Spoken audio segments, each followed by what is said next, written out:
समझने की कोशिश करते हैं। तो आप सभी का बहुत बहुत स्वागत है इस क्लास के अंदर मेरे दोस्तों। और शुरुआत करते हैं आज इस क्लास की। और मैंने आपको कहा था ना कि मंडे को आपको कुछ बताने वाला हूं। तो मेरे दोस्तों आपकी 10 जनवरी से पटवारी की एग्जाम है और उससे पहले आपकी लगातार 7 दिन में 2019 और 2020 उसका कंप्लीट जो राजस्थान करंट अफेयर्स की बात करें उसका पूरा का पूरा रिविजन लेके आने वाला हूं। तो चिंता मत करो मेरे दोस्तों, आप लोगों के लिए वो 7 दिन है वो धमाकेदार होंगे। और उस 7 दिन के दौरान उस कंप्लीट मैराथन उस जीके के साथ साथ राजस्थान की हिस्ट्री, कल्चर, ज्योग्राफी जो राजस्थान का डोज था वो डोज भी हम लोग कंप्लीट करने वाले हैं। तो इसका मतलब है बहुत सारा मैटर जो है हम लोग कवर करने वाले हैं। तो जुड़े रहेगा इस क्लास के साथ भाई। अब शुरुआत करते हैं आज की इस क्लास की।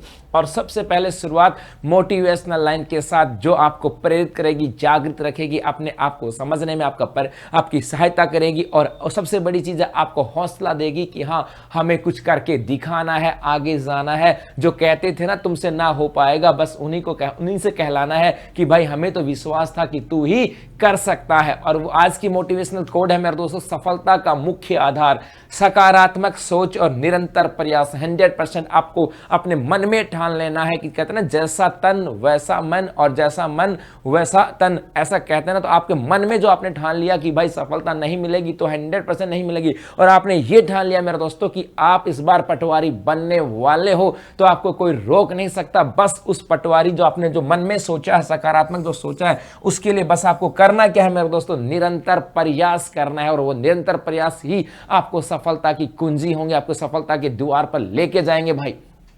अब शुरुआत करते हैं मेरे दोस्तों आज की इस क्लास की। और पहला अपना क्वेश्चन है कि हाल ही में राजस्थान की बात करें कि हाल ही में राजस्थान के किस विश्वविद्यालय को डीम्ड विश्वविद्यालय का दर्जा मिला है। मेरे दोस्तों क्वेश्चन क्या था कि हाल ही में राजस्थान में एक विश्वविद्यालय था, ये कहें कि एक राष्ट्रीय संस्थान था, विश्वविद्यालय था जिसे डीम्ड विश्वविद्यालय का दर्जा मिल गया है। ये जो राष्ट्रीय संस्थान कौन सा है जिसे डीम्ड विश्वविद्यालय का दर्जा मिला है, तो उसका नाम आ जाएगा राष्ट्रीय आयुर्वेद संस्थान। हाँ जी मेरे दोस्तों, आपको पता होगा धनतेरस के दिन प्रधानमंत्री नरेंद्र मोदी जी के द्वारा एक तो जामनगर के अंदर आयुर्वेद शिक्षण एवं शोध संस्थान है उसे, और राजस्थान के अंदर जो राजस्थान में जो राष्ट्रीय आयुर्वेद संस्थान है जयपुर के अंदर, इस राष्ट्रीय आयुर्वेद संस्थान को डीम्ड विश्वविद्यालय का दर्जा दे दिया गया है। याद रखना डीम्ड विश्वविद्यालय का मतलब क्या होता है। जैसे हम बात करें राजस्थान के अंदर राजस्थान यूनिवर्सिटी आती है, बीकानेर यूनिवर्सिटी आती है, या उदयपुर यूनिवर्सिटी आती है, या जोधपुर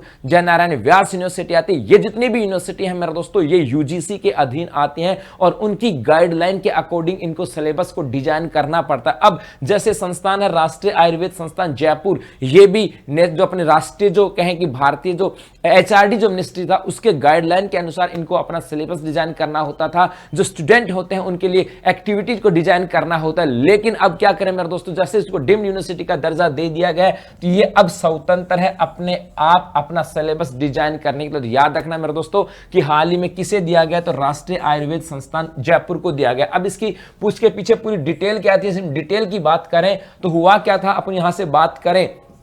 याद रखना मेरे दोस्तों आयुर्वेद की बात करें तो इस आयुर्वेद का जो जनक माना जाता है, ये जनक किसे को माना जाता है भाई, धन्वंतरी को माना जाता है, धन्वंतरी को माना जाता है। और धन्वंतरी दिवस जो है ये कब मनाया जाता है, तो धनतेरस जो दीपावली से पहले होता है ना मेरे दोस्तों, धनतेरस उस दिन को कहें कि धन्वंतरी दिवस के रूप में मनाया जाता है। और इस धन्वंतरी दिवस के ऊपर हाल ही में प्रधानमंत्री नरेंद्र मोदी जी के द्वारा भारत की 2 संस्थाएं थी जिनको डीम्ड यूनिवर्सिटी का दर्जा दिया गया। एक दर्जा तो किसको दिया गया, राष्ट्रीय आयुर्वेद संस्थान को, और दूसरा जो दर्जा दिया गया ये दर्जा दिया गया मेरे दोस्तों जामनगर के अंदर एक इंस्टीट्यूट है। ये जामनगर कहां पर है, तो जवाब होगा आपका गुजरात। और इस इंस्टीट्यूट का नाम आ जाता है मेरे दोस्तों आयुर्वेद शिक्षण एवं शोध संस्थान। आयुर्वेद शिक्षण एवं शोध संस्थान आता है मेरे दोस्तों। तो इसको क्या दिया गया, तो याद रखना यहां से राष्ट्रीय स्तर का भी क्वेश्चन बनता है। दिल्ली पुलिस के अंदर भी आप लोगों के लिए इंपॉर्टेंट है कि हाल ही में धन्वंतरी दिवस के ऊपर प्रधानमंत्री नरेंद्र मोदी जी के द्वारा कौन सी इंस्टीट्यूट को कौन से इंस्टीट्यूट को डीम्ड यूनिवर्सिटी का दर्जा दिया गया, तो एक तो राजस्थान में हो जाएगी और दूसरा जामनगर के अंदर हो जाएगी। ये दोनों चीजें आपको ध्यान में रखना है।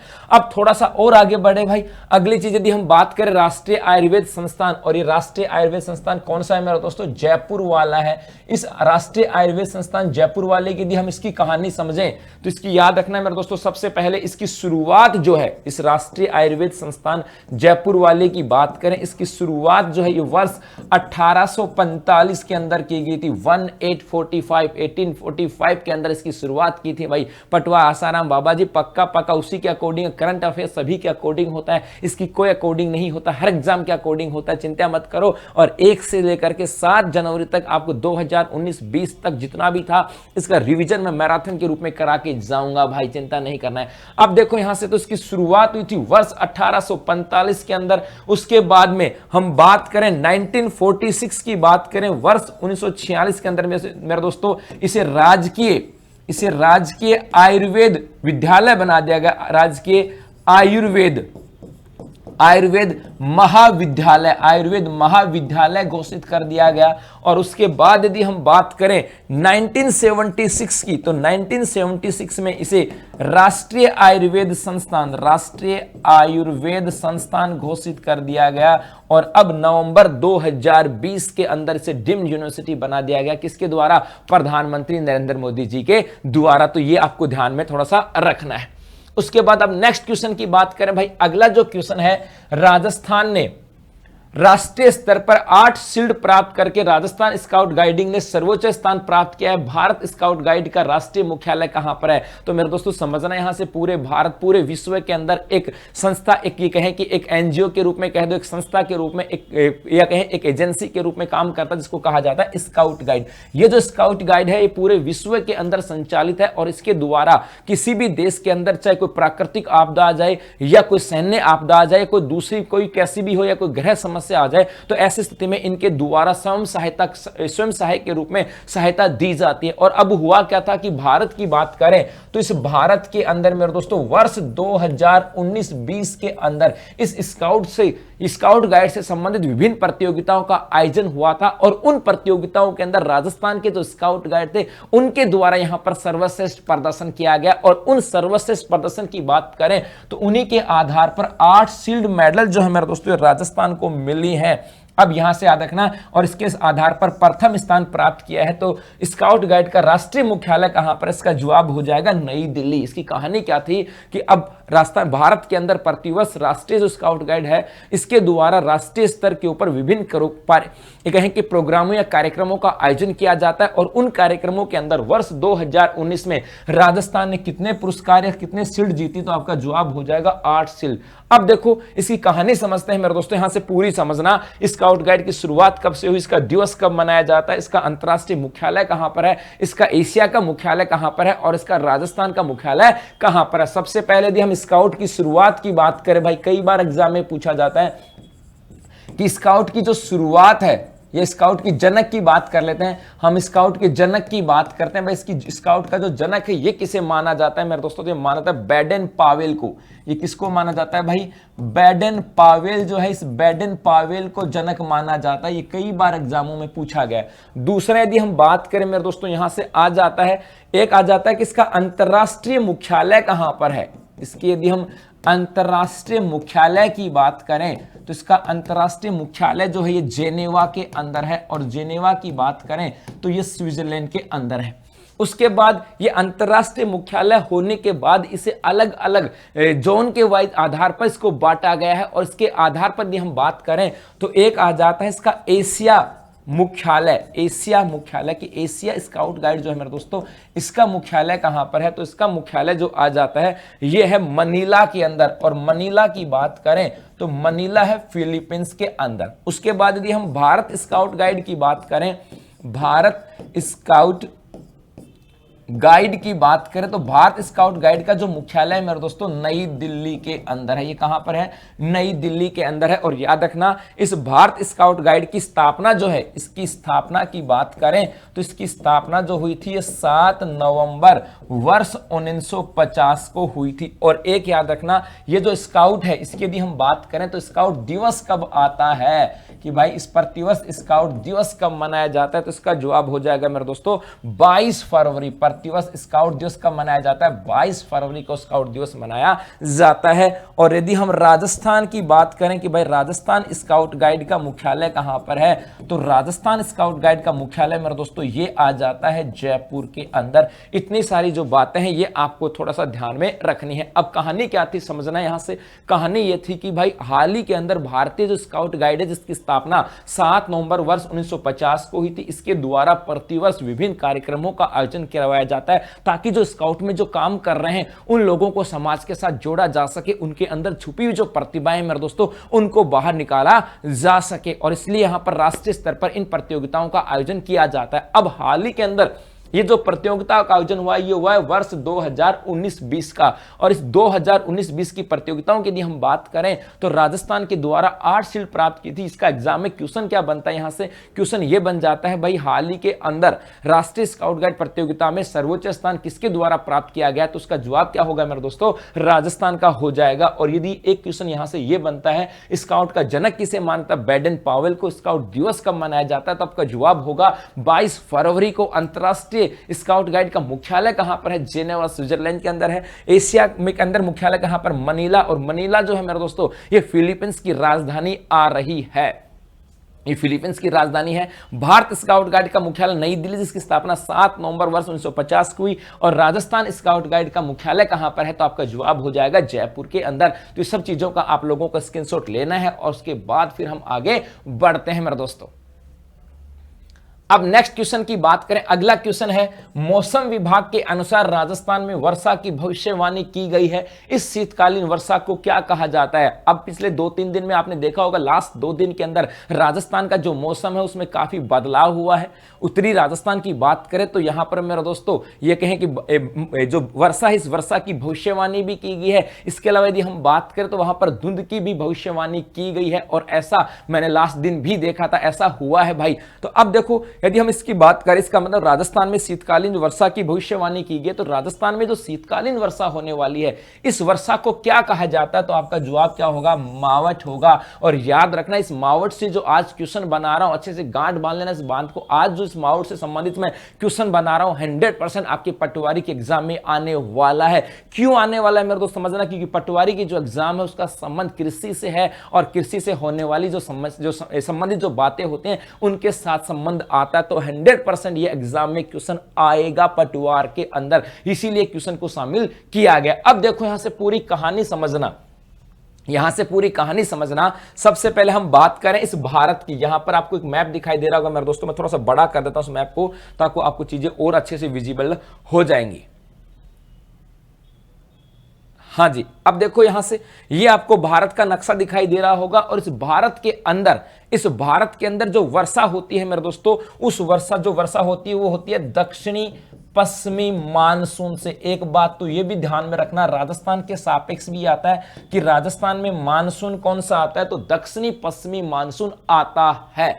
अब ये जो दक्षिणी पश्चिमी मानसून है ये राजस्थान की बात करें या पूरे भारत की 2 शाखाओं में प्रवेश करता है। एक आपको यहां पर दिखाई दे रहा होगा, ये अरब सागर है, इधर बंगाल की खाड़ी। तो इस दक्षिणी पश्चिमी मानसून की एक शाखा तो ये मेरे दोस्तों किधर से प्रवेश करती है, अरब सागर से, और ये जो अरब सागर वाली शाखा है ये अरावली के समानांतर होती हुई आगे निकल जाती है, और राजस्थान में वर्षा कम होती है। दूसरे यदि हम बात करें, एक इस बंगाल की खाड़ी की शाखा भारत में प्रवेश करती है, और उसके बाद हिमालय पर्वतमाला से टकराती हुई वापस इधर दिल्ली हिमाचल प्रदेश आती है, और फिर वापस जब ये भारत से निकल रही होती है, लौट रही होती है, उस समय इस राजस्थान में वर्षा करती है। अर्थात बंगाल की खाड़ी से जो वर्षा होती है ये लौटते हुए मानसून से होती है। अब कई बार यहां से क्वेश्चन पूछा जाता है कि अरब सागरीय, ये तो है अरब सागरीय की बात करें, नंबर 1 अरब सागरीय मानसूनी जो हवाएं आती हैं इन हवाओं की दिशा क्या होती है,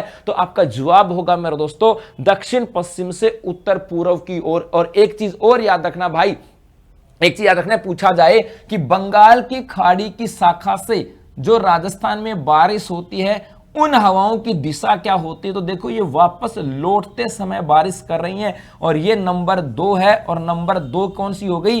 बंगाल की खाड़ी। और इस बंगाल की खाड़ी में आपको करना क्या है? उत्तर पूर्व करना है। क्या होगा? उत्तर पूर्व। और पिछली बार पटवारी के अंदर भी मेरे दोस्तों ये एग्जाम में क्वेश्चन आया था, यही क्वेश्चन था कि बंगाल की खाड़ी इसकी जो मानसून की जो हवाएं राजस्थान में बारिश करती हैं, उन हवाओं की दिशा क्या है? तो राजस्थान के सापेक्ष क्या होंगी भाई? उत्तर पूर्व से दक्षिण पश्चिम की ओर होती हैं। अब ये तो हो गई मानसून। उसके अलावा ये मानसून कब आता है आपको पता है? मानसून की बात करें तो सामान्यतः कब से 15 जून से 16 जून से मानते हैं और सितंबर तक माना जाता है। उसके बाद शीतकाल की बात करें तो शीतकाल जो है मेरे दोस्तों नवंबर से लेकर के अपन कहें कि दीपावली से लेकर के और होली तक का टाइम जो है ये शीतकाल का आता है। अब यहां पर देखो ये अफ्रीका महाद्वीप पर, इस अफ्रीका महाद्वीप के उत्तर में यहां पर एक सागर आता है जिसका नाम है भूमध्य सागर। यहां पर एक सागर है मेरे दोस्तों जिसका नाम हो गया भूमध्य सागर।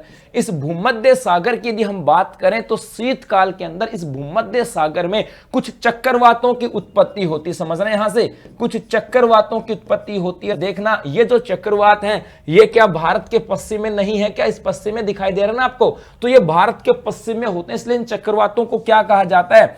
पश्चिमी विक्षोभ कहते हैं। इन चक्रवातों को क्या बोलते हैं? पश्चिमी विक्षोभ कहा जाता है। और ये जो पश्चिमी विक्षोभ है मेरे दोस्तों ये यहां से इस भूमध्य सागर से चलते हैं किधर? पूर्व की ओर चलते हैं जेट स्ट्रीम पवनों के सहारे। इनको लाने वाली पवनें कौन सी आती हैं? तो आपका जवाब हो जाएगा जेट स्ट्रीम पवनें जो है ये जेट स्ट्रीम पवनों के सहारे पूर्व की ओर आते हैं। और जब ये यहां पर आते हैं तो आपको यहां पर एक पर्वत आता है मेरे दोस्तों जिसका नाम आता है पामीर का पठार, जिसका नाम आता है पामीर का पठार। और इस पामीर के पठार को कहा जाता है सर्वाधिक वर्षा बंगाल की खाड़ी से होती है ना। 100% राजस्थान में सर्वाधिक वर्षा बंगाल की खाड़ी से होती है। सर्वाधिक आर्द्रता की बात करेंगे तो सर्वाधिक आर्द्रता कौन लेके आता है? तो अरब सागर की शाखा हो जाएगी। पूछा जाए ऐसा तो चीजों को याद रखना है। अब तो ये जो पामीर का पठार आता है तो ये जो हवाएं हैं ये इस पामीर के पठार से टकराकर कुछ हवाएं नमी युक्त हवाएं नॉर्थ पूर्व में चली जाती हैं और कुछ एक दक्षिण में। और इस दक्षिणी जो हवाएं हैं इनसे इस उत्तरी भारत में वर्षा होती है। इसको क्या कहा जाता है? मावठ कहा जाता है। क्या बोलते हैं? मावठ। और ये जो मावठ है मेरे दोस्तों याद रखना इस मावठ का एक नाम और आता है, इसे सुनहरी बूंदे भी कहा जाता है, इसे गोल्डन ड्रॉप्स भी कहा जाता है। और एग्जाम में एक पटवारी में ऐसा क्वेश्चन भी पूछा गया है कि ये कौन सी फसलों के लिए लाभदायक है? तो याद रखना ये जो मावठ है ये रबी की फसल के लिए। अब आपको रबी की फसल में भी याद रखना गेहूं, जौ, सरसों, चना ये सब चीजें किस में आती हैं मेरे दोस्तों? ये आते हैं रबी की फसलों में। तो यहां से ऐसा क्वेश्चन बन सकता है कि भाई मावठ इनमें से कौन सी फसल के लिए लाभदायक नहीं है? तो ये सब चीजें आपको ध्यान में रखनी। इतनी सारी चीजें है ना, बड़ा इंपॉर्टेंट क्वेश्चन है। अब तो हाल ही में इसी की बात की गई है। और ये जो उत्तरी भारत में जो वर्षा होती है इसको क्या कहा जाता है? मावठ कहा जाता है। तो अपना जवाब क्या हो जाएगा? ए ऑप्शन इसका सही जवाब हो जाएगा। और ये जो सुनहरी बूंदे हैं इसलिए सुनहरी बूंदे क्यों कहा गया? क्योंकि मुख्य रूप से ये जो गेहूं की फसल आती है इस गेहूं की फसल के लिए लाभदायक आती है। तो सब चीजें जो हैं इसका आप एक अच्छा सा स्क्रीनशॉट ले लीजिएगा। ये आपके राजस्थान की ज्योग्राफी में भी काम आएगा और आपके साथ करंट अफेयर्स के साथ भी ये काम आने वाला है। अब आगे बढ़ते हैं मेरे दोस्तों नेक्स्ट क्वेश्चन की बात करते हैं। अगला क्वेश्चन है राजस्थान के उप पूर्व मुख्यमंत्री का पद चर्चा का विषय रहा है। सचिन पायलट किस विधानसभा क्षेत्र से विधायक है? मेरे दोस्तों पुलिस के अंदर ये क्वेश्चन ऐसा कैसा आया था, ऐसा कैसे टपक के आया था? मैंने बहुत बार बताया था यहां से कि भाई पूछा जा सकता है मुख्यमंत्री अशोक गहलोत जी का विधानसभा क्षेत्र कौन सा है। यह भी पूछा जा सकता है कि क्या उप मुख्यमंत्री सचिन पायलट जी का विधानसभा क्षेत्र कौन सा है। तो ऐसे कैसे क्वेश्चन सीधे सीधे एग्जाम में आए थे। अब देखो यहां से क्वेश्चन आया था। अभी क्वेश्चन चर्चा में क्यों आया? चर्चा में इसलिए कि हाल ही में जो अपने पूर्व उप मुख्यमंत्री थे सचिन पायलट जी कोरोना पॉजिटिव हुए थे और कोरोना पॉजिटिव होने के कारण ये चर्चा में आए। इसके अलावा ये चर्चा में क्यों थे मेरे दोस्तों? तो इसका पीछे रीजन क्या था? रीजन ये था कि भाई पहले जो अपने राजस्थान के अंदर कुछ कांग्रेस के अंदर राजनीतिक भूचाल आया था और वो राजनीतिक जो भूचाल आया था मेरे दोस्तों उसके पीछे रीजन ये हुआ कि उप मुख्यमंत्री अशोक गहलोत जी अपने समर्थित कुछ विधायकों को लेकर दिल्ली चले गए थे और जिनके कारण राजस्थान की राजनीति में भूचाल आया। तो काफी दिन से चर्चा में था। फिर दोबारा चर्चा में कैसे आया मेरे दोस्तों? तो दोबारा चर्चा में आने के पीछे रीजन ये था, एक तो कोरोना पॉजिटिव हो गया और दूसरा हाल ही के अंदर जो पंचायत समितियों का और जो जिला प्रमुख के रिजल्ट आए थे इनके अंदर भी मेरे दोस्तों हम बात करें कहां की इनका जो गृह क्षेत्र आता है जहां से विधायक बन के आते हैं, वहां से कांग्रेस जो थी उनको पराजय का मुंह देखना पड़ा था, या कहें कि वो कमजोर साबित हुई थी। तो अब आता है कि विधानसभा, किस विधानसभा से विधेयक आते हैं, तो सभी के सही जवाब आ रहे हैं। महिपाल सिंह का भी सही जवाब आ रहा है, सब रिंकेश मीना का जी के भी आ रहा है, प्रदीप यादव भी कह रहे हैं, भाई भंवर सिंह भी कह रहे हैं। तो इनका संबंध कहां से आता है मेरे दोस्तों? टोंक से इनका संबंध आता है। और यदि हम बात करें भाई सचिन अशोक गहलोत जी की बात करें, फटाफट से बता दो दिखा, अशोक गहलोत जी का विधानसभा क्षेत्र कौन सा आता है? तो इनका आता है मेरे दोस्तों सरदारपुरा। इनका कौन सा है? सरदारपुरा जयपुर। यदि हम बात करें पूर्व उप मुख्यमंत्री वसुंधरा राजे, देखते हैं इसका जवाब कौन देता है? वसुंधरा राजे। तो वसुंधरा राजे का विधानसभा क्षेत्र कौन सा आता है? देख तो फटाफट।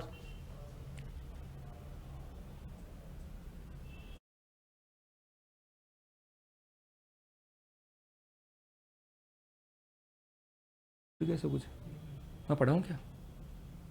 रुक जाऊं?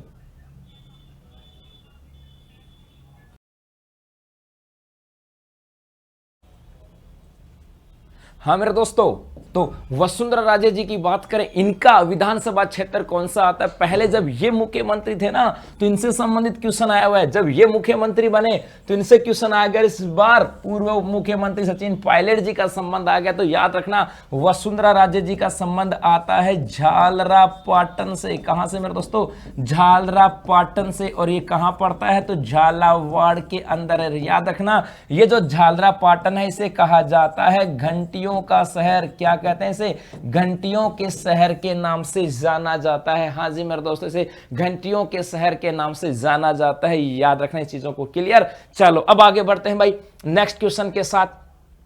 अब अपने नेक्स्ट क्वेश्चन की बात करें, अगला क्वेश्चन है राष्ट्रीय चंबल अभयारण्य की राजस्थान सीमा में पहली बार दुर्लभ प्रजाति के किस कछुए का नेस्ट मिला है? मैं कहें उनका, ये कहें कि उनके अंडे मिले हैं। किस दुर्लभ प्रजाति के अंडे मेरे दोस्तों, कछुए के जो संबंधित जो चीजें हैं वो अपने यहां पर मिले हैं। तो इसका क्या जवाब होगा? राष्ट्रीय चंबल अभयारण्य की बात करें, इसे घड़ियाल अभयारण्य भी कहा जाता है। 3 स्टेटों के अंदर आता है, राजस्थान, यूपी और मध्य प्रदेश का पार्ट आता है। और यहां पर दुर्लभ प्रजाति के कुछ कछुए हैं, उनके नेस्ट मिला है। और वो कौन सा है मेरे दोस्तों? तो जवाब हो जाएगा चीमा इंडिका। कई जगह चित्रा इंडिका भी नाम आ जाएगा। चित्रा इंडिका एक ही जवाब, या तो लाइन एक ही होगी चित्रा इंडिका, या जवाब होगा मेरे दोस्तों चीमा इंडिका। अब देखो यहां से पूरी कहानी समझते हैं। सबसे पहले हम किसकी बात करें मेरे दोस्तों? राष्ट्रीय चंबल अभयारण्य की बात करें। हां जी, राष्ट्रीय चंबल अभयारण्य की बात करें। ये जो राष्ट्रीय चंबल अभयारण्य है मेरे दोस्तों, इसे दर्जा जो है, इसे दर्जा कब दिया गया था? तो इसे 1978-79 में इसे मेरे दोस्तों याद रखना, 1978-79 में अभयारण्य का दर्जा दिया गया था। और ये जो है ये 3 स्टेट के अंदर आता है। कहां कहां पर आता है? तो एक आता है पार्ट मध्य प्रदेश, एक आता है उत्तर प्रदेश और एक आ जाता है राजस्थान। और इसके यदि हम बात करें तो चंबल घड़ियाल अभयारण्य जो है, एक तो किसके लिए फेमस है? तो आपका जवाब हो जाएगा घड़ियालों के लिए। हाँ जी मेरे दोस्तों, घड़ियालों के संरक्षण के लिए फेमस है। एक आपको यह भी पता होगा कि भाई ये एक यहां कहें कि एक स्तनधारी प्रजाति आती है जिसका नाम आता है गांगेसूस। कई बार बताया मैंने, गांगेसूस जो है या तो गंगा नदी में पाई जाती है। ये डॉल्फिन की किस्म है। क्या है मेरे दोस्तों? डॉल्फिन है भाई, डॉल्फिन है और स्तनधारी डॉल्फिन है ये गांगेसूस। ये अब यहां पर पाई जाती है। लेकिन हाल ही की बात करो, चंबल नदी जो है ये धीरे धीरे प्रदूषित होती जा रही है, जिनके कारण इनकी संख्या जो है ये भी कम होती जा रही है। और इसके अलावा अब हाल ही में यहां पर क्या मिला मेरे दोस्तों? तो कछुए भी मिले। यहां पर क्या मिले? कछुए भी मिले हैं। तो ये सब चीजें आपको ध्यान में रखनी है। अब कहानी क्या आती है? एक तो जब ये 1978-79 के अंदर मेरे दोस्तों से अभयारण्य घोषित किया गया था, लेकिन राजस्थान की बात करें 3 सीमाओं में था। एक पार्ट कहां पर आता है? राजस्थान के अंदर। और राजस्थान के द्वारा राजस्थान का जो सीमावर्ती क्षेत्र आता है इसे भी अभयारण्य घोषित कर दिया गया है। और राजस्थान के द्वारा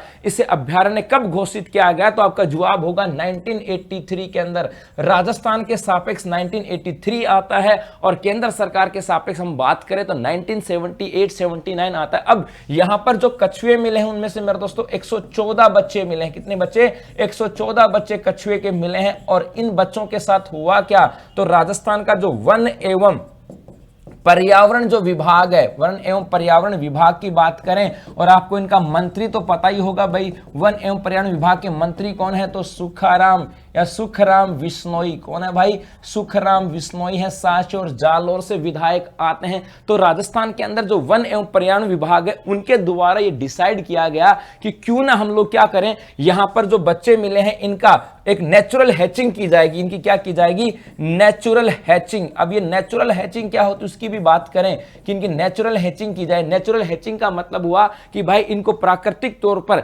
जैसा ये कहें कि जैसे जैसे ये मिट्टी के अंदर पलते हैं उसी प्रकार से इनको वन एवं पर्यावरण विभाग के द्वारा इनको पाला जाएगा ताकि इनका संरक्षण हो सके। और उसके बाद मेरे दोस्तों क्या किया जाएगा, उनके बाद इनको जो है वापस इस चंबल नदी के अंदर छोड़ा जाएगा। तो याद रखना, राष्ट्रीय चंबल अभयारण्य नदी कौन सी आती है, चंबल नदी के अंदर आती है। सब चीजें आपको ध्यान में रखनी है। इतनी सारी बातें, तो यहां से कई चीजें पूछी जा सकती है। ये पूछा जा सकता है राजस्थान में से दर्जा कब दिया गया, ये भी पूछा जा सकता है कि भाई घड़ियालों के लिए फेमस कौन सा है, गांगे सूसों के लिए कौन सा है, और कछुए की जो प्रजाति थी ये प्रजाति कौन सी मिली है। सबसे इंपॉर्टेंट है ये चीमा इंडिका, बड़ा इंपॉर्टेंट क्वेश्चन है मेरे दोस्तों। ये पर्यावरण एवं पारिस्थितिकी के साथ भी इंपॉर्टेंट है, साइंस के साथ भी इंपॉर्टेंट है, राजस्थान की ज्योग्राफी के साथ भी इंपॉर्टेंट है। तो राजस्थान की जो करंट अफेयर्स का पार्ट है मेरे दोस्तों उसके साथ भी इंपॉर्टेंट है।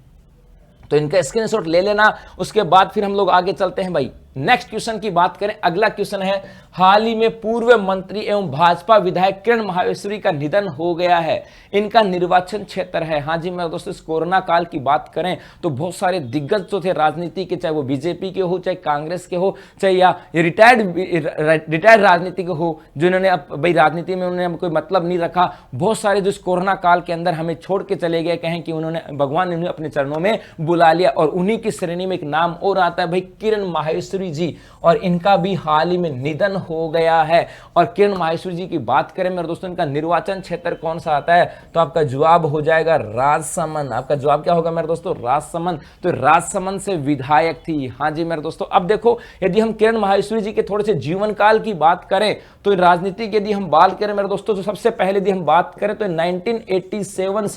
1987 से लेकर के लगभग 90 तक एक अपने यहां पर संगठन है जिसका नाम है दुर्गा वाहिनी। इस दुर्गा वाहिनी की अध्यक्ष के रूप में इन्होंने अपना कैरियर प्रारंभ किया था राजनीति के अंदर, दुर्गा वाहिनी संगठन के रूप में। और उसके बाद इन्होंने पीछे मुड़ के ही नहीं देखा। अपनी ये कहें कि अपनी सोच, अपनी प्रबल इच्छा और ये कहें कि महत्वाकांक्षा के बदले के कारण ये धीरे धीरे उसी राजनीति में अपना वर्चस्व कायम करती चली गई। और उसके बाद यदि हम बात करें मेरे दोस्तों, तो उसके बाद ये जो है वर्ष 1992 से लेकर के वर्ष 1995 तक राजस्थान जो सोशल वेलफेयर है, सोशल वेलफेयर की बात करें, जो सोशल वेलफेयर सोसाइटी आती है मेरे दोस्तों, उसकी ये मेंबर भी रही हैं, उनकी मेंबर भी रही हैं। और उसके बाद यदि हम बात करें यहां से वर्ष 1994 में, वर्ष 1994 से लेकर के वर्ष 1999 तक ये उदयपुर की सभापति रही हैं। हाँ जी मेरे दोस्तों, उदयपुर सभापति रही हैं भाई। ये यहां से कहें कि राष्ट्रीय स्तर पर राजनीति इनकी प्रारंभ हो जाती है। और उसके बाद ये विधायक भी बनती हैं भाई। 2004 में सांसद भी बनती हैं और वर्तमान में विधायक आती हैं। और वर्तमान में विधायक कहां से आते हैं, तो आपका जवाब क्या होगा, राजसमंद से इनका संबंध आता है। राजसमंद इनका निर्वाचन क्षेत्र आता है। तो ये सब चीजें आपको थोड़ी सी ध्यान में रखनी है। ऐसा पूछा जा सकता है किरण माहेश्वरी जी का संबंध किस पार्टी से है, तो ये भी याद रखना मेरे दोस्तों, इनका संबंध जो है बीजेपी से है। और ये पूछा जाए कि कौन से क्षेत्र से है, तो राजसमंद से इनका संबंध आता है। चलो अब नेक्स्ट क्वेश्चन की बात करें। अगला क्वेश्चन आता है कि हाल ही में किसे जयपुर का संभागीय आयुक्त बनाया गया है। हाँ जी मेरे दोस्तों, जिस प्रकार से हम लोग देखते हैं ना, राजस्थान की भौगोलिक अध्ययन हमें करना होता है तो हम राजस्थान को भौतिक प्रदेशों में बांटते हैं। उसी प्रकार से राजस्थान के अंदर प्रशासन व्यवस्था को चलाने के लिए पूरे राजस्थान को संभागीय व्यवस्था में बांटा गया है। याद रखना, राजस्थान को पूछा जाए कि राजस्थान को प्रशासनिक आधार पर, किसके आधार पर, प्रशासनिक आधार पर कितने भागों में बांटा बांटा गया, तो 7 भागों में बांटा गया। और ये 7 भाग हैं क्या, तो ये राजस्थान के संभाग आते हैं। राजस्थान को भौगोलिक दृष्टि से इनका संचालन करने के लिए कितने भागों में, 4 भागों में। राजस्थान को कृषि की दृष्टि से संचालित करने के लिए, कृषि की दृष्टि से योजना बनाने के कितने भागों में, तो 10 भौगोलिक प्रदेशों में बांटा गया, 10 कृषि भौगोलिक प्रदेशों में बांटा गया। और उसी प्रकार से राजस्थान में परिवहन व्यवस्था की बात करें तो 53 जिलों के अंदर बांटा गया डीटीओ, 53 डीटीओ के अंदर बांटा गया है।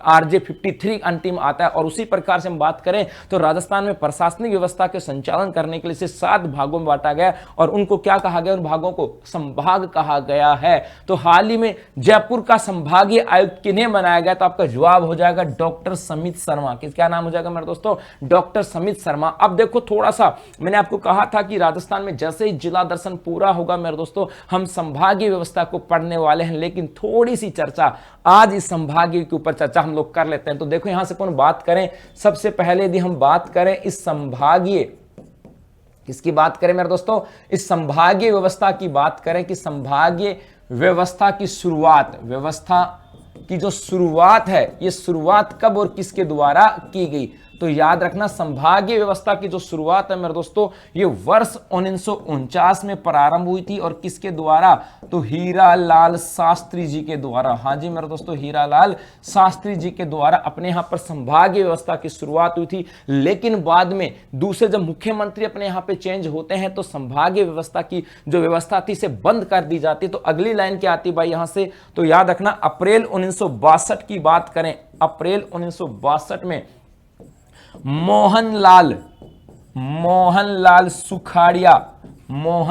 सुखाड़िया द्वारा बंद, समाप्त तो हो, समाप्त का मतलब तो दोबारा नहीं हो सकता। तो इस संभागीय व्यवस्था को अप्रैल 1962 में राजस्थान के मुख्यमंत्री मोहनलाल सुखाड़िया जी के द्वारा बंद कर दिया गया। अब बंद कर दिया गया तो अब जब अभी भी चल रही, इसका मतलब पुनः प्रारंभ होती है मेरे दोस्तों। तो याद रखना 15 जनवरी 1987, कब की बात करें, 15 जनवरी 1987 को हरिदेव जोशी द्वारा पुनः प्रारंभ कर दी गई मेरे दोस्तों संभागीय व्यवस्था। और जब हरिदेव जोशी जी द्वारा प्रारंभ की गई तो यहां पर अब कितने संभाग बना दिए गए थे, 6 संभाग बना दिया गया था। और नया संभाग कौन सा था, अजमेर। तो यह भी ध्यान में रखना कि पहले 5 संभाग थे, जब शुरुआत हुई थी तो उस समय सिर्फ 5 संभाग ही थे। और उसके बाद 6ठा संभाग कब आया था, तो जनवरी 1987 के अंदर आया था 6ठा संभाग, जिसका नाम क्या था, अजमेर, जिसका नाम क्या था मेरे दोस्तों, अजमेर। और अब हम बात करें वर्तमान में, तो वर्तमान में कितने संभाग हैं, वर्तमान में तो 7 संभाग आते हैं कि नहीं आते, तो 7वां जो संभाग आता है मेरे दोस्तों, याद रखने यहां से एक इंपॉर्टेंट चीज और आती है, 7वां संभाग। और 7वां संभाग जो है ये 4 जून 2005 को घोषित किया गया था। और इसकी यदि हम बात करें तो संभाग आता है भरतपुर। और किसने घोषित किया था, तो वसुंधरा राजे जी के द्वारा। किसके द्वारा, वसुंधरा राजे जी के द्वारा। तो ये यहां से चीजें आती हैं। ये संभागीय व्यवस्था क्यों प्रारंभ की गई थी, ताकि राजस्थान के अंदर जो प्रशासन की प्रणाली है उसे आसान बनाया जा सके। संभागों के अधीन जिले आते हैं और जिलों के अधीन तहसील आते हैं, सबका निर्धारण जो है प्रशासनिक व्यवस्था के सरलीकरण के लिए हुआ था। ये कहें कि जो विकेंद्रीकरण होता है उस विकेंद्रीकरण के लिए प्रोसेस आती है। तो याद रखना इसकी शुरुआत हुई थी वर्ष 1949 से। प्रारंभ में 5 संभाग थे। अब देख लो 2 छोड़ दो यहां से, अजमेर और भरतपुर। बाकी हम बात करें जैसे अजमेर, बीकानेर की बात करें, कोटा की बात करें, उदयपुर की बात करें, है ना, जयपुर की बात करें, ये सब के सब क्या थे मेरे दोस्तों, संभाग थे। उसके बाद में अप्रैल 1962 में मोहनलाल सुखाड़िया जी के द्वारा इस संभागीय व्यवस्था को क्या कर दिया गया था, बंद कर दिया गया था। लेकिन उसके बाद में जनवरी 1987 में जब मुख्यमंत्री बनते हैं हरिदेव जोशी जी, उन्होंने कहा कि संभागीय व्यवस्था राजस्थान की प्रशासनिक व्यवस्था के लिए एक बेहतर प्रोसेस है। तो इन्होंने इसकी वापस से शुरुआत की और कहा कि पूरे राजस्थान में अब 6 संभाग होंगे। और नया संभाग कौन सा आता है, अजमेर संभाग आता है। और उसके बाद में 7वें संभाग की बात करें तो मुख्यमंत्री वसुंधरा राजे जी के द्वारा, जब इनका मुख्यमंत्री का कार्यकाल था उस समय एक कार्यक्रम चलाया था इन्होंने, जिनका नाम था प्रशासन आपके द्वार। और इस प्रशासन आपके द्वार के दौरान मेरे दोस्तों 4 जून 2005 को भरतपुर को ये राजस्थान का 7वां संभाग घोषित किया गया था। तो 7 संभागों में एक संभाग कौन सा आता है, जयपुर। और इसका संभागीय आयुक्त किनको घोषित किया गया भाई, तो जवाब हो जाएगा डॉक्टर समित शर्मा जी को घोषित किया गया है। चलो, तो इसका आप लोग स्क्रीनशॉट ले लेना हर एक बात का, क्योंकि बड़े अच्छे क्वेश्चन हैं। और उसके बाद जैसे हम लोग जिला दर्शन की बात करेंगे, उसके बाद हम किसकी बात करेंगे, संभागीय दर्शन भी हम लोग पढ़ने वाले हैं। अब नेक्स्ट क्वेश्चन की बात करें, और नेक्स्ट है अपना रिवीजन, जो हमने पढ़ा था लास्ट शुक्रवार को, जो हमने पढ़ा था उसकी हम बात करेंगे, जो याद है कि नहीं है मेरे दोस्तों, ये भी बड़ी कारगर चीज है। पहला क्वेश्चन था, राजस्थान के उदयपुर में चिड़िया की नई प्रजाति पफ थ्रेटेड वेबलर की पहली उपस्थिति दर्ज की गई, इसका वैज्ञानिक नाम क्या है, तो इसका वैज्ञानिक नाम था मेरे दोस्तों पेलोनियस रूफिसेप्स, ठीक है। उसके बाद दूसरा क्वेश्चन था अपना, हाल ही में केंद्रीय नवीन और नवीनीकरण ऊर्जा मंत्रालय द्वारा भारतीय उद्योग परिसंघ के संयुक्त तत्वाधान से आयोजित वैश्विक अक्षय ऊर्जा निवेशक सम्मेलन के कौन से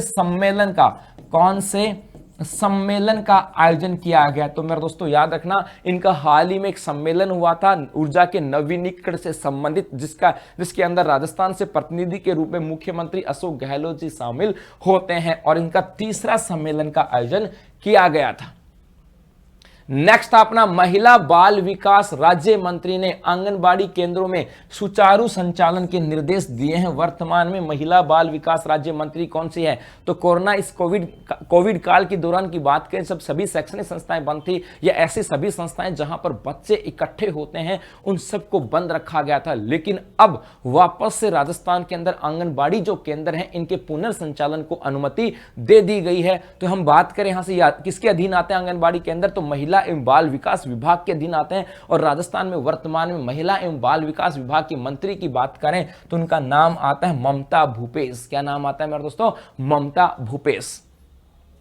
नेक्स्ट हो जाएगा, मोहनलाल सुखाड़िया विश्वविद्यालय के आरोग्य केंद्र की ओर से एक दिवसीय कार्यशाला का आयोजन किया गया। प्रोफेसर अमेरिका सिंह ने किस दिवस को आनंदम दिवस की घोषणा की है। हाँ जी मेरे दोस्तों, मोहनलाल सुखाड़िया विश्वविद्यालय के जो कुलपति हैं अमेरिका सिंह, इनके द्वारा यहाँ पर एक आरोग्य केंद्र के अंदर एक दिवसीय सम्मेलन का आयोजन किया गया था, एक कार्यशाला का आयोजन किया गया था। और वहां पर निर्णय क्या लिया गया कि हम प्रतिवर्ष 7 दिसंबर को मेरे दोस्तों आनंदम दिवस के रूप में मनाएंगे। तो 7 दिसंबर को आनंदम दिवस के रूप में मनाने की घोषणा की गई भाई।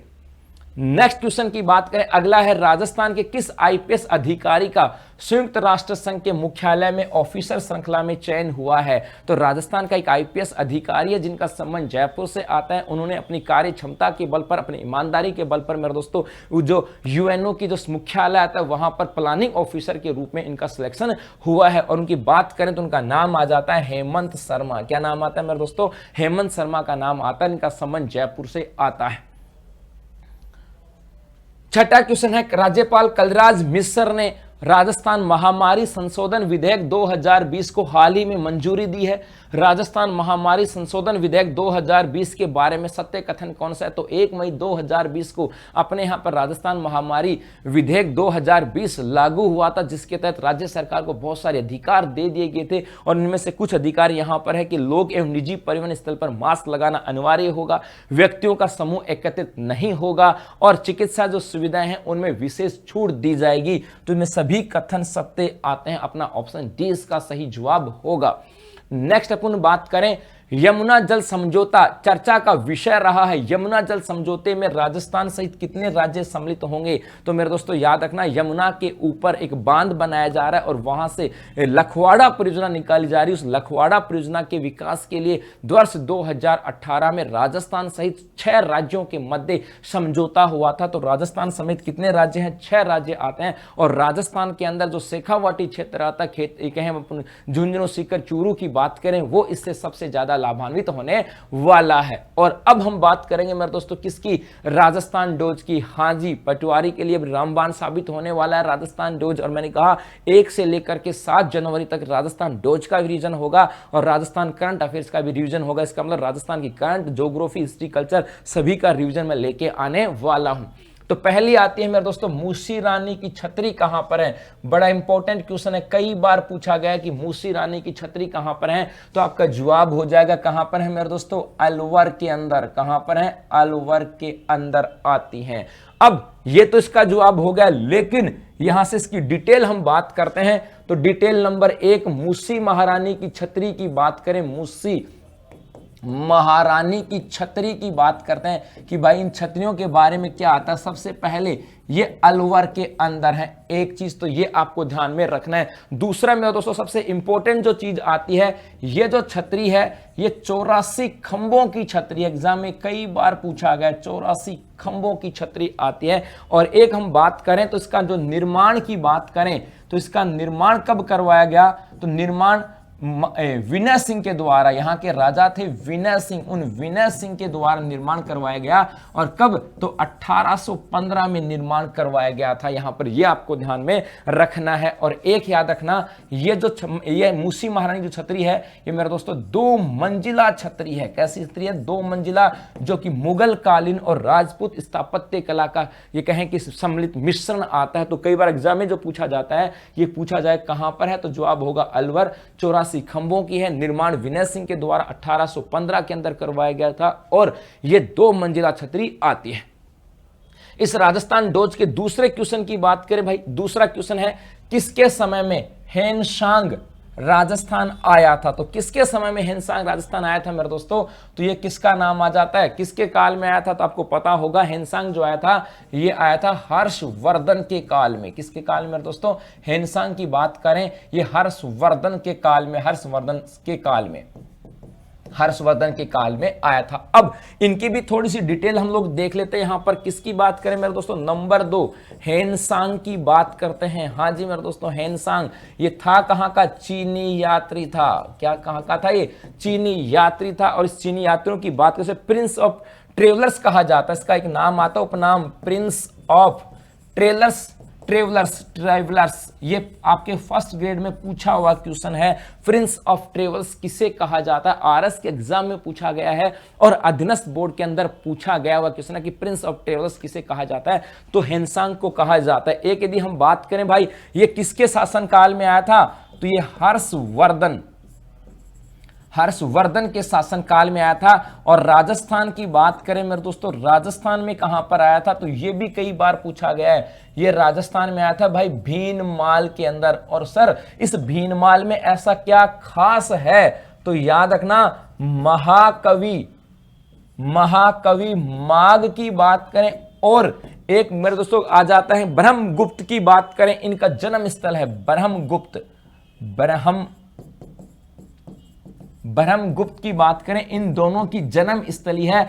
और इसी जन्म स्थली के लिए मेरे दोस्तों ये जो हेनसांग है कहां पर आया था, भीनमाल। और भीनमाल कहां पर है, तो आपका जवाब होगा जालोर। कहां पर है, जालोर के अंदर। और एक इनसी हेनसांग की पुस्तक भी आती है भाई, एक इनकी पुस्तक भी आती है, ये भी कई बार पूछा जाता है। CU की पुस्तक का नाम क्या है, CU की। तो ये फर्स्ट ग्रेड के लिए आरएस और अधीनस्थ बोर्ड के सभी के लिए इंपॉर्टेंट है मेरे दोस्तों। उसके बाद राजस्थान डोज का तीसरा क्वेश्चन, राजस्थान के प्रतिहार वंश के संस्थापक हरिश्चंद्र की राजधानी क्या थी। तो देखो यहां से आपको बता दूं, यहां से यदि हम प्रतिहार वंश की बात करें, किसकी बात करें मेरे दोस्तों, प्रतिहार वंश की बात करें, तो इसका जो संस्थापक था, ये संस्थापक किसको माना जाता है भाई, संस्थापक की बात करें तो ये माना जाता है हरिश्चंद्र को। किसको भाई, हरिश्चंद्र को। और हरिश्चंद्र की राजधानी जो थी मेरे दोस्तों वो थी मंडोर।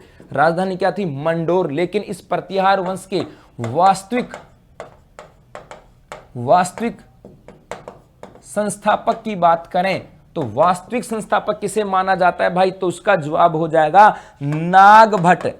क्या नाम होगा मेरे दोस्तों, नागभट्ट प्रथम जो है ये इसके वास्तविक संस्थापक माने जाते हैं। उसके बाद में यहीं पर आ गया। उसके बाद चौथे क्वेश्चन की बात करें, चौथा क्वेश्चन है डाबड़ा कांड किस क्षेत्र के किसानों से संबंधित है। हाँ जी मेरे दोस्तों, डाबड़ा कांड किस क्षेत्र के किसानों से संबंधित है, तो याद रखना ये जो है संबंधित है नागौर क्षेत्र से संबंधित है। और नागौर में कहां पर, डीडवाना। कहां पर मेरे दोस्तों, नागौर के डीडवाना। ठीक है, अब इसकी भी मैं थोड़ी सी चर्चा कर लेता हूं भाई, और क्या आता है अपना डाबड़ा कांड नंबर 4। किसकी बात करें मेरे दोस्तों, डाबड़ा कांड की बात करते हैं। हाँ जी मेरे दोस्तों, हम बात करते हैं डाबड़ा कांड की। डाबड़ा कांड की यदि हम बात करें, समझना यहां से ये जो डाबड़ा कांड है इनका संबंध कहां से आता है? डीडवाना से। इनका संबंध कहां से है? डीडवाना। और ये डीडवाना कहां पर है? नागौर के अंदर। कहां पर है मेरे दोस्तों? नागौर के अंदर आता है। अब यदि हम इसकी बात करें तो समझना यहां से घटना है 13 मार्च की। घटना है 13 मार्च 1947 को। इस डाबड़ा के अंदर एक सभा हो रही थी और यह सभा किसके घर के अंदर हो रही थी? तो जो घर आता है मेरे दोस्तों आता है चौधरी पन्ना लोम रोड का नाम आता है। चौधरी पन्नाराम लोम रोड। पन्नाराम लोम रोड। हाँ जी, आपको देखो एक क्वेश्चन और याद हो गया। एक राजस्थान आईपीएल के अंदर राजस्थान का खिलाड़ी खेलता है लोम रोड। खेलता है कि नहीं खेलता? हाँ, बस याद हो गया ना। तो उस लोम रोड का संबंध भी कहां से आता है? नागौर से आता है। और जब यहां पर ये सभा हो रही थी और उस समय यहां पर कहें कि जो अंग्रेज थे उनके द्वारा मेरे दोस्तों यहां पर लाठीचार्ज किया गया, गोलियां चलाई गई और उनके अंदर 5 किसान अपने शहीद हो गए थे। तो ये नाम सब आपको ध्यान रखना। 13 मार्च 1947 की बात है। डीडवाना नागौर से संबंध आता है। और लोम रोड तो 2 याद हो गए। लोम रोड क्रिकेटर का नाम आ जाए लोम रोड का, तो उनका संबंध कहां से? नागौर से आता है। अब आ जाओ राजस्थान डोज के ऊपर नंबर 5 की बात करते हैं भाई। भारतीय संविधान में संशोधन प्रक्रिया किस अनुच्छेद के अंतर्गत आती है? तो भारतीय संविधान की बहुत सारी विशेषताएं आती हैं और उन्हीं विशेषताओं के कारण भारतीय संविधान इतना शानदार है, अच्छा है। और इसका संबंध किससे आता है? तो अनुच्छेद 368 से। इनका संबंध किससे आता है? अनुच्छेद 368 से। और एक याद रखना, संशोधन की प्रक्रिया कहां से ली गई है?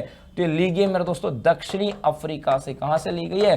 तो जवाब हो जाएगा दक्षिणी अफ्रीका से ली गई है। हाँ जी मेरे दोस्तों, दक्षिणी अफ्रीका से संशोधन की प्रक्रिया यहां पर अपने ली गई है और अनुच्छेद 368 के तहत आता है। और यह संशोधन की प्रक्रिया में क्या है? तो सबसे पहले संविधान संशोधन कराने के लिए मेरे दोस्तों एक संविधान संशोधन विधेयक लाना पड़ता है। उस विधेयक को हर एक सदन से, लोकसभा और राज्यसभा दोनों से पास होना होता है। उसके बाद वो राष्ट्रपति के पास जाता है और राष्ट्रपति के द्वारा अंतिम रूप से सिग्नेचर करने के बाद वो जो विधेयक था वो एक नया कानून बन जाता है और उसका संविधान में बदलाव कर दिया जाता है। तो वो हो जाती है संविधान संशोधन की प्रक्रिया। तो इसका संबंध अनुच्छेद 368 से आता है। अब आप लोग इसका स्क्रीनशॉट ले लीजिएगा। और यदि भाग पूछा जाए तो ये भी याद रखना, भाग 10 के अंदर इसका उल्लेख है। भाग 10 के अंदर इसका उल्लेख है। और कल, अब देखो आगे बढ़े मेरे दोस्तों, कल की बात करें, कल आपको क्या पढ़ के आना है यहां से? तो कल हम चर्चा किस पे करेंगे? हम बात करेंगे राजस्थान के कौन से शहर को पूर्वी सिंह द्वार कहा जाता है, उस शहर की बहुत सारी चर्चा हम लोग करने वाले हैं। कोटा राज्य का संस्थापक कौन था मेरे दोस्तों? इस पे हम लोग चर्चा करने वाले हैं। पाबूजी को किसका अवतार माना जाता है? तो कल पाबूजी पे भी चर्चा होने वाली है। तारा भात की ओढ़नी किस जातियों की स्त्रियों के द्वारा ओढ़ी जाती है? तो कई ओढ़नियों की भी चर्चा हम लोग करने वाले हैं। और उसके बाद भारत का प्रधानमंत्री बनने के लिए आयु सीमा क्या होगी? इसका मतलब है जो प्रधानमंत्री है उनका संबंध किससे आता है, प्रथम प्रधानमंत्री कौन है, या उससे संबंधित बहुत सारे जो तथ्य होंगे वो हम लोग यहाँ पर पढ़ने वाले हैं। तो मेरे दोस्त मिलते हैं कल इसी समय इसी क्लास के अंदर। तब तक के लिए धन्यवाद, थैंक यू, शुक्रिया। सब्सक्राइब करें उत्कर्ष के YouTube चैनल को और लेटेस्ट अपडेट पाने के लिए बेल आइकन को प्रेस करें। प्रतियोगी परीक्षाओं की तैयारी करें अब घर बैठे। तो जुड़े रहें उत्कर्ष के YouTube चैनल के साथ। अब पढ़ो कहीं भी, कभी भी।